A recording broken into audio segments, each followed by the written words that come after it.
Welcome to Goddess on the Rise.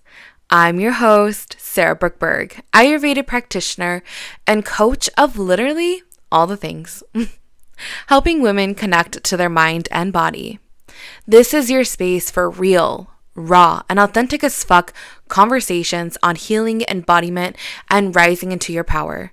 So get cozy, grab your mineral mocktails, take a deep breath, and let's dive in.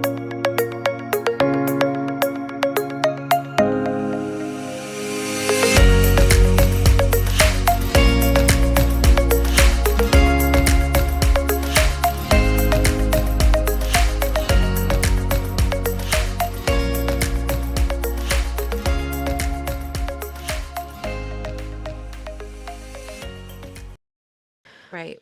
But I am not a martyr. I know that 15 years ago, I was at a slimming club. Hmm. I lost the weight so quick, and I was like, yeah, yeah, yeah. Like, I actually hated myself Yeah. because my skin was so saggy, and my boobs were like little flat pancakes. Everything was saggy, and it was horrible, and I hated it.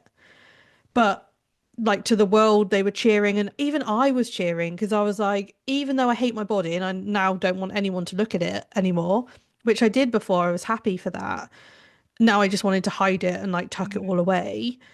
But I was thin, so yay, like well done me. And I went to the like introductions and things to become a slimming consultant. I was gonna like stand there and tell all these people what to do as well. And I would sit in that room, round in that circle, and people would say, they hadn't lost or they gained. And I would look at them and just think, oh, like, why? Like, oh my God, what are you doing? Like, why aren't you putting the effort in? Hmm. Because my brain was still there. I was in there. And that was what we were taught. The Yeah. people that weren't doing it, they weren't determined enough. They Hmm. weren't working hard enough. They weren't dedicated enough. And they were just lazy. Hmm. But when you come out of it, like I said, and then you can't go back, you're like, what? Like this place I thought was incredible, which I then had to go back, 20 other times because obviously it doesn't work, it doesn't stay. You just put it Yeah. back on and then your Right. That's how body, they make their money, though, right? It's yeah. not sustainable. And so they always have you But it's reaching like for the I next went to a thing. slimming club and I got a eating disorder. Yeah. Like I didn't have one before that, but then it taught me to restrict and binge and do all the other things, Mhm. which were celebrated. And yet when I had a chronic illness and they sat in a room with me and said, did you lose a very small amount actually within 3 months? Hmm. I said, yes, I did. And they went into full panic mode and I had a dietitian and I was being fed protein every 3 hours in hospital. And I was like, I didn't have this when I was at the slimming club. Like everyone celebrated. They didn't give me protein ice cream and milkshake every 3 hours. Like, Right. what's happening? But they were like, oh my God, your muscle mass, you haven't got any. Like, you need to have protein, protein, protein. And they really, we've got to go for a walk and you've got to have more protein. And I was like, I really don't think I need any more milkshake or ice cream. And they're like, well, we'll be back in 3 hours because you're having some more. And, you know, it was crazy to me to see the difference. Like no one cared for me then. Everyone was just cheering the number on the scale. Sure. No one was saying this is bad. You We're need like this is concerned. too much. You need protein. You've lost all your muscle mass. You know, so we don't even understand the dangers. And if you don't mind, you keep talking about my mini book. Yeah. I'm just gonna give you a little bit out of it, which you won't have seen actually, because this is a bit of added. Oh, I can't wait. Um, and I felt like it was only right. It's a mini guide, a mini book on fat allyship. Hmm. And I feel like to be a true ally, you have to understand that, as much as you might be like, well, I just love fat people, but I still think they're unhealthy, but I still love them anyway. Like there is evidence, there is research to suggest that like we're not just making this up when we say fat isn't unhealthy. We're not, or no different to straight size people. There is research to back that up. And like I said, as a social scientist, I wanted to make sure that there was some research in there. And one of the ones that really stood out to me, and I will just read it as it is. I've just taken the quote from the research paper. It says, the more people are exposed to weight bias and discrimination, the more likely they are to gain weight and become obese, even if they were thin to begin with. They're also more likely to die from any cause, regardless of their BMI. Fat shaming is also linked to depression, anxiety, low self-esteem, eating disorders, and exercise avoidance. And there's emerging evidence that the severity of harm increases when people internalize weight bias and turn it on themselves. And that just gave me shivers again. Yeah. And that was from a research study, a research paper in 2019. And that hits home, right? How many times do we look in the mirror and go, oh, ugh, and do a Yeah. little shudder? How many times have we stood in the mirror, looked at our stomach and pulled a face, or we've gone to try on an outfit in a shopping center. We've tried on an outfit and we've pulled ourselves apart. We've ripped ourselves apart for how we look.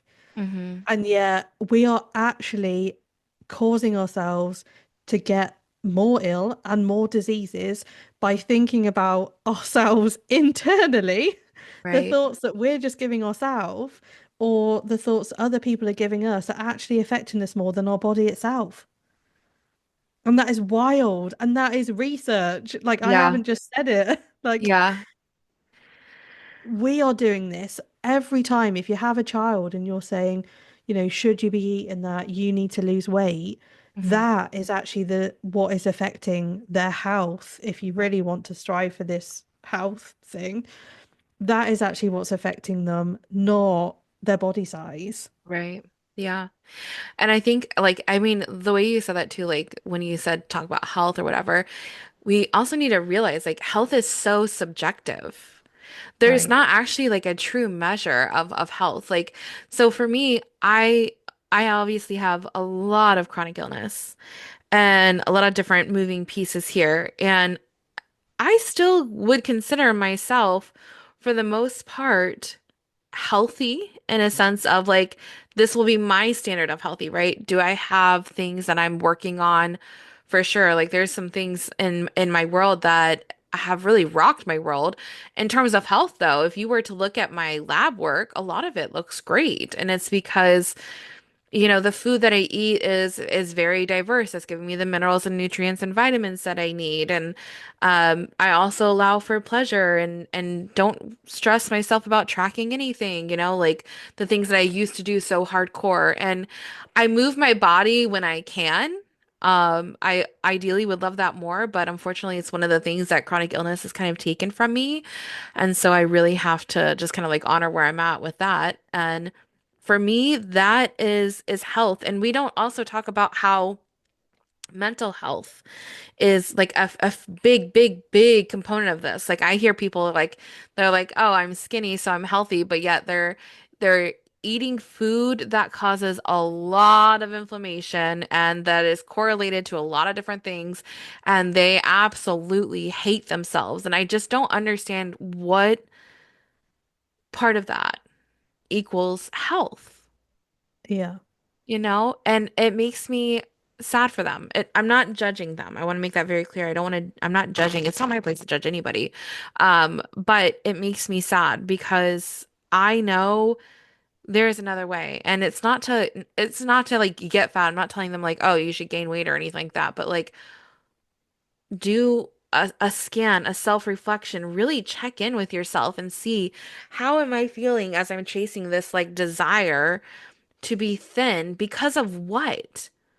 I hear it all the time with my clients, right? Right? They want to come to me. In fact, you're not even going to believe this, but so on TikTok, my name on TikTok is plus size holistic, I think coach or something like that. The amount of people that I have in my inbox saying, "Hey, I'm fat. I want to lose weight. Can you help me?" And I'm like, "What? I don't understand the correlation here, but can I help you lose weight? Sure, I could. But what is it that you're trying to get? What is your goal here? And this is, I'm sure if you've listened to anything I've ever said, this is a thing I talk about all the time. And all of my clients, they'll be like, I want to lose weight. Okay, tell me what your goal is. And they're like, I want to be able to play with my kids. I want to love myself. I want to have confidence again. I want to feel better about the way I look. I want to have strength. I want to have flexibility. Valid. Those are really, really, really great goals. And what part of weight loss do you think is going to get you there? Yeah. Well, because when I was at a smaller weight, and it's like, that's not how the body works, my friend. You can My get all those things without weight loss. If weight loss comes, sure, welcome it, whatever. But we can celebrate you getting endurance by this, and we can celebrate you feeling better in your body by doing this, and we can do this, and we can do this, and but none of that is going to look like losing weight because you can lose 10 pounds, you can lose 20 pounds, you can lose 50 pounds, and not have those things still because But that's we're not the taught goal, that, right? We're right? taught that. Yeah, because Like that's what my sells. That is literally my what sells, right? Like, my favorite one is I'm doing it for my knees. That's my favorite. I I have have, really bad knees. I have really bad knee pain. And I hear that a lot. And no shame to anybody if you're sat here and you're thinking, yeah, I want to lose weight because of my knees. But I would counteract that with which part of losing all the rest of the muscle mass that you have in your body is going to help you to stand. yeah. I have Like someone you really need close to me. strength training, you Yeah, need certain yeah, nutrients in your body, you need uh-huh, certain vitamins in your body, you need uh-huh, certain proteins yeah, and you need to weight train yeah, and yeah. build your muscle. You don't need to lose weight. That's not, you could be really super thin and your knees are still going to hurt. Probably more because you've not I got muscles either. I have someone super close to me, and let me clarify, this is not my husband, by the way. He would never, by the way, he would never, and I love that about him. But I have someone very close to me who has argued with me, well, that added weight can't be good for your knees. Well, my knees have never had a problem. I don't have a problem. I actually have multiple injuries to my knees. I've been in a straight cast before, a straight mobilizer before, and my knees don't hurt. And let me tell you what happens when I think people forget that when they say like their knees, okay, well, inflammation can be a big thing. It's not necessarily the weight, my friend. It's what comes with certain things that you've done that have led to other certain things. So one big thing is always like inflammation. That is one of the first things I'm looking at. I'm going to be looking at like if I'm working with a client, I'm going to be looking at their diet. Is it supportive? And in terms of diet, I'm talking about the food that they eat, not the diet that they're on, right? And so I'm looking at like, okay, where can we add in? That's the biggest thing I will always do when I'm working with any of my clients is always the add in method. I'm not going to take anything away from them. If they are drinking 6 energy drinks a day, okay, continue to drink your 6 energy drinks. And where can we add in some water, some minerals, some mocktails, things like that? What often happens is that they start to add in, and then the other things start to fall off, and we will celebrate the hell out of that. But if someone tells you that they're eating 6 cakes a day, okay, that's fine. We'll work with that. And where can we add in some vegetables? Where can we add in some diversity into your diet so we can help the gut, right? With inflammation and things that you might feel, right? But I've had plenty of clients and people come to me and that is their first thing. It's the knee pain. And but my joints hurt. Well, your joints hurt because yes, you may have gained weight, but what have you stopped doing? And it's one thing is always going to be movement. Well, I don't Yeah. move my body near as much as what I used to do. Well, let's start there. Let's not worry about the weight loss right now, but let's start with gentle movement. Where can we celebrate the body and what it can do right now? How can we support the body in what you're eating, right? Because they've already started restricting because they're like, "Oh my God, wait." So, pause, right? And like, let's see what we can do there. Let's add in some things that'll make you feel better. Let's check your vitamin and mineral levels. Are you on birth control? Because it depletes a lot of those things, right? So let's Yeah. add in some supplementation with that, right? There's many different things that we can do for inflammation that will help the knee Yeah. instead of weight loss, right? And Because weight again, loss doesn't always equal that the knee is going to feel better, right? Because we're well, not no. treating what is Yeah. actually going on, which is And I think usually, that's the problem because we've been taught that yes. because it's been, driven into us that, oh, Uh-huh. your knee hurts, that's a weight thing. Yeah. Um, we then end up in this place where we go and we try, let's say, a diet, Hmm. and we're like, yes, like we're so motivated because of our knees, but then we're starving and it's miserable. And like, if you're like me, I started getting headaches. I started feeling dizzy. At the time, I had no idea. I thought, oh, just dizzy. I don't know why. And it was because I wasn't getting enough fuel into my body. But Right. then I was losing muscle mass. And again, when I was then in hospital with my illness, again, not because of my weight, I was then in this situation where they were like, okay, the medications that you're on, we need to make sure that your bones are okay. And I was being checked for my bones. I was Right. having calcium and things for my bones.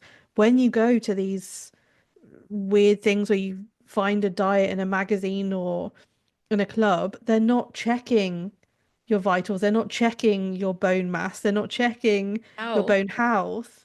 They're not checking if you've had any muscle loss or anything. They're just looking at a number on a scale, and that's not a determinant of anything Hmm. other than the physical mass that's on the scale. Right. Like a Right. kilo of sugar, like it's Yeah. not doing anything other than, you plonk a kilo of sugar on, you don't know, is it fine sugar? Is it chunky? Like you have no Right. idea. Yeah. And it's just a weight. It's simply a weight of something which tells you nothing else. Right. So then you end up so drained, so exhausted, your hair's falling out, you're tired all the time, you're not sure what's happening, and obviously you give that up, and Hmm. then you've yo-yoed, so then the weight comes all back on and more, and your knees are worse than ever. And you think, well, now it's because I'm heavier. My knees are like the worst they've ever been. Hmm. And it's not, it's because you've lost a load of muscle mass. Right. And you've probably lost some bone density along the way. And so that's now why you're feeling the way you're feeling. So again, you're like, oh, my, and then you do it again and again. And my knees get worse every time. Yeah, because you're not actually taking, health, or this word again. You're not taking that into account. You're just Right. trying to get to a stage where people are nicer to you. Right. Yeah. And that's why it's so important to give it to yourself. Right. And I think if you don't have the support around you, you need to be in community. Agreed. And if you can't be nice to yourself, you need a coach or a mentor or a therapist or a community. Yeah. You need to reach out, get help. Yeah, because I do believe that we can't be ourselves by ourselves because we're No. stuck in our bubble and all we know about ourselves is what we've decided is true. Yeah. And what another person sees in us won't be what Hmm. we see in us. Hmm. One Um, thing, sorry, go ahead. yeah, no, I was just going to say, so that's why just community is so Yeah. important.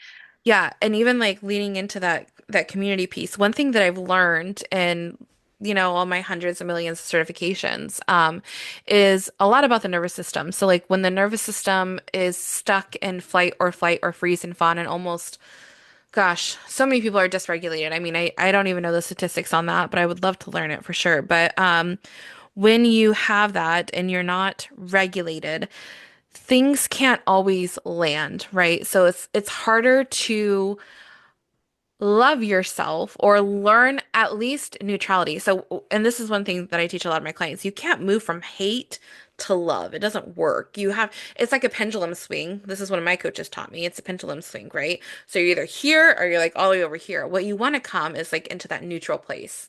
And this is where you want to exist, right? Um, and it's hard to do that when you are not regulated in your nervous system. But nervous system regulation comes from a lot of different things, but it also comes from co-regulation. And what happens is usually like in childhood or something like that, your need isn't met. There's some traumatic event, and it swings you out of the dysregulate or out of the regulation into the dysregulation. And ideally, the body swings back into regulation, but sometimes it gets stuck, right? And when that happens, you have to receive the template of regulation. And a lot of times that happens within co-regulation, right? And so this is why one of the an example is like the cry it out method, right? The baby people say, okay, let the baby cry and cry and cry and cry, and they'll learn how to self-soothe. The baby can't self-soothe if it's never been taught that regulation, right? That co-regulation. And so what happens is they go into shutdown, right? And so that's why they stop crying, is the shutdown, unfortunately. And that's the template the baby receives. And then it continues on for the rest of their life. Unfortunately, it's heartbreaking. But it's just one of those things. And so when we know that and we take that and we apply it to today, that's why community is so important, right? You get that co-regulation from other people, and especially like with coaches and even therapists, there's a lot of coaches out there that aren't the greatest. Same thing with therapists, but um if you have a grounded coach, a grounded therapist, your nervous system will get that template. And that is why community is so important. That's why, because you're co-regulating with them. Your body feels safer to receive, safer to accept, and things land a little bit better. So, um, yeah, that's my 2 cents with that. I want to, before we wrap this up, okay, I think we've been talking for like over an hour already, Gonna have which to do this as a two-parter. I am not even remotely surprised because I knew that once we started talking, we weren't going to stop.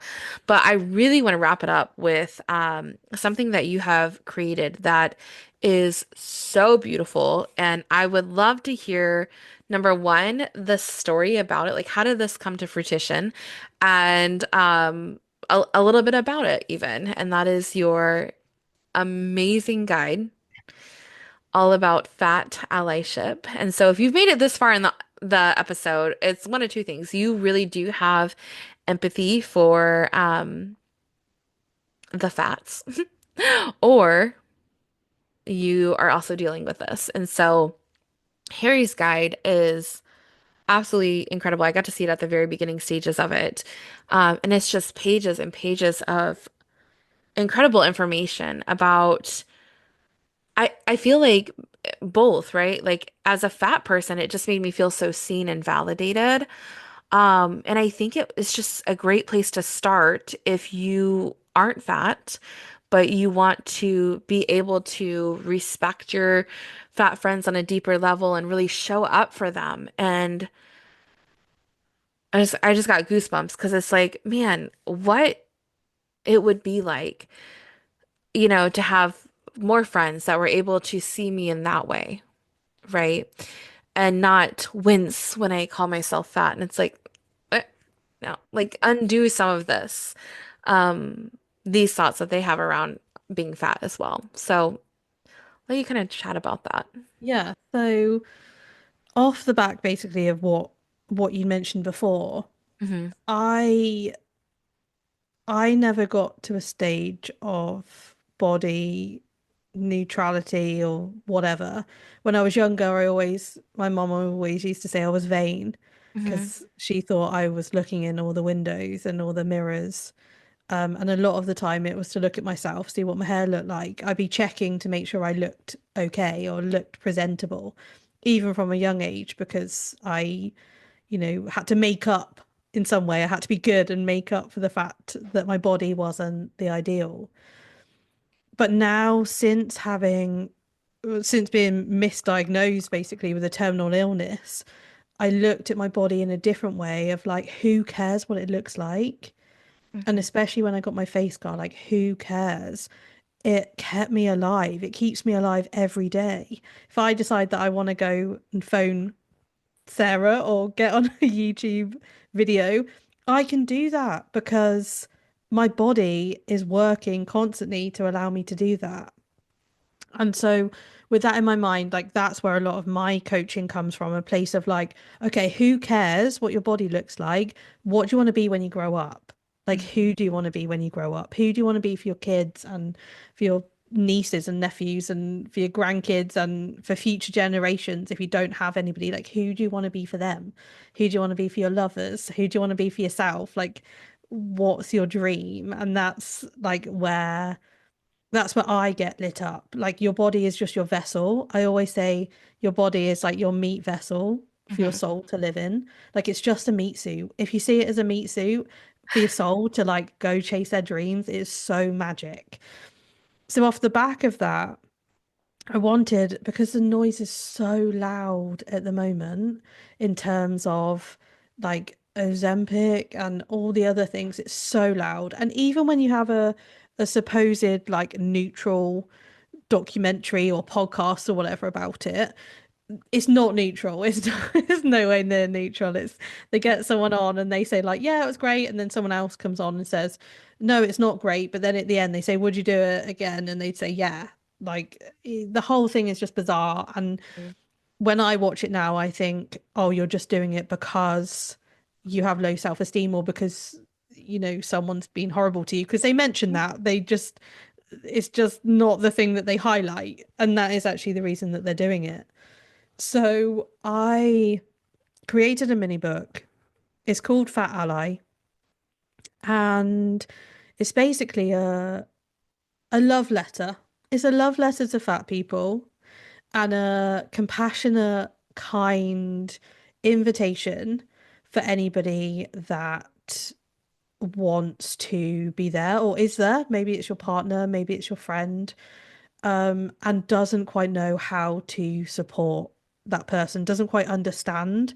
It is stuck in the whole stigma of it all and doesn't quite know the research or why it's actually not that bad to just exist. Yeah. And some of the ways as well that you can help. And I know that sometimes the help that is discussed or the help is offered, people go like, oh, like I'm going to do that. Or, I saw one recently where someone had said, if you're going to a restaurant, phone ahead and ask what the tables are like, what the chairs are like, what the dimensions are Hmm. like. And there was a group chat that I saw, like a Reddit group, and they were like, "Oh, so that when your friend comes, you're just going to tell them and then make them feel really bad, and like, why would that be nice?" And I was thinking, of course, like if they were your friend, of course you wouldn't say, "Oh, by the way, I phoned ahead to see if you could fit in the seat." Like that is not allyship. That's not love. That's not compassion. That's not. But it's things like when you know that you want to go for lunch with your girlfriends, Hmm. you can check, like you can see the pictures. I Right. look at what retreat spaces and I look at what are the dining chairs like, because if I really want people to come, if I really want people to feel included, if I Mhm. really want to be inclusive, then I have to create a space where there's not arms. Because what if somebody is smaller, bigger, whatever, like arms on chairs don't help. They're not useful. They're not practical for some people, not just fat people, but wheelchair users, for example. If Right. they've got arms, they might not work. So there are so many things. This guide talks you through experiences of being fat, um, research into why it's okay to be fat, and then this section on, depending on what space, depending on who that person is to you, how you can actually support them, and how you can encourage them to just be themselves. Like it's not Right. it's not world altering things. It's No. just being kind and being compassionate and just being basically a nice human, a decent human. Right. I love And that. yeah, that is out now. As soon It's as this out goes live, now. this will be, yeah, you can, it's going to be a pay what you can. I love If, like you said, if you are fat, if you exist in a fat body, it's there if you want to like feel seen. It's there if you want to show it. Maybe you need it in your home to show to your friends or family. And that. if you're in a straight size body, it's for you to go off and do your own research Mhm. and be a kinder friend. Yeah. I love that. And I know like there's pages in there too for business owners, for um, how to make your business more fat friendly as well, Yeah. which I think is beautiful. I've worked locally with a business here, and she has really, it's a photography business. And that is like with being a fat person, like I am always worried about being photographed. I know how to photograph myself, but like with other people, I'm always super, super nervous. And she's made the space very accommodating and her cues are really, really great. And I just think that that's really cool that, she's such a safe space for people in marginalized bodies. The other side of that is we could definitely do better, right? And so Oh I yeah, think we you're can always do better. Oh, always, always. And I think your guide is just like I've looked through it so many times. It's just I think everybody should have it. It should be in the hands of everybody because there's just so many pieces in there. It's like, oh, okay, like I feel heard. And there's so many pieces that are like, oh, and that made me think of something. And also, I think it would be great for people who want to be allies to really grab. I obviously that's what it's made for. And hopefully it opens their eyes a little bit. And I feel like they could easily print this out and have it in their spaces as well to like reference to. And I yeah. think that'd be such a beautiful way to use it. Um, Well, um, there's reflections as well. Get the words out. yes, There's yeah, reflections, so you can actually then break it down a take, little bit. yeah, you take a chapter and actually go, okay, what are my own beliefs on this? Like, what do I believe about, Hmm. say, the word fat? Like, what has that meant to me beyond a Yeah, descriptor? Like, what is that? right. It might be fat people that actually need it for themselves Yeah. because a lot of us, even though we are fat, we are still very fat phobic, fat Oh, yeah, yeah, hating, fat yes, loathing, whatever you want to, whatever you want to call it. yeah. A lot of us, like me, when I was talking about back in the day when I was looking at others, like, why aren't you trying hard enough like me? Because I'm so good. Hmm. We get stuck in these things where we think, well, we've got out of it now, obviously, and then you haven't. Chronic illness comes Yeah. along and you haven't, or life comes along, or babies come along, whatever it is that comes along, and then your body changes because it just does. There's layers to work through always, Yeah. for sure. Any final thoughts popping up for you that you'd like to share, or anything that's you're like on your mind? I would probably end it on, if you're still here, Yeah. just be kind to yourself. Yeah. Like, a lot of the work we do is around self-love. Hmm.